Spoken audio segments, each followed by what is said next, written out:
respect of the people's mandate, and rule of law. So let's start with respect to the people's mandate.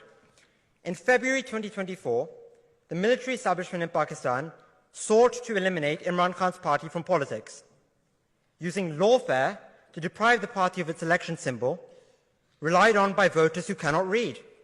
Despite this, the party was on track to secure a two-thirds majority, according to exit polls, following which blatant poll rigging, as evidenced by images of tampered vote count forms, transformed the incumbent government's 17 seats into 75, allowing them to form a government. The consequence of such sham elections has been a surge in political instability, with the incumbent government being viewed as illegitimate. Now, I suspect the proposition will try to argue that Imran Khan's party epitomizes exactly what is wrong with liberal democracy, that it encourages instability and protest in the global south. But I want you to remember this example, that the root of this instability is not liberal democracy, but it is a concerted effort to impede the mandate of 250 million people by a powerful elite. And Pakistan isn't unique in such an experience. You mentioned Egypt.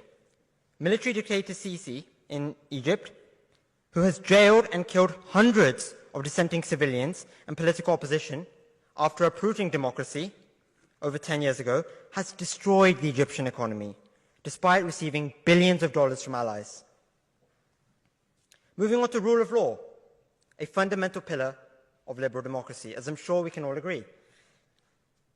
Pakistan's history is rife with political imprisonments, and indeed Mr. Ahsan Iqbal's own party has regrettably suffered the consequences of being on the wrong side of Pakistan's military establishment.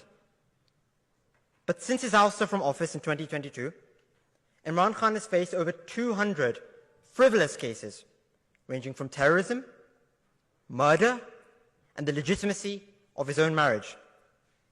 Over the last year, both the United Nations and Amnesty International have called for Imran Khan's release, citing the sham cases leveled against him, the complete absence of due process with the lack of a fair trial, and inhumane prison conditions.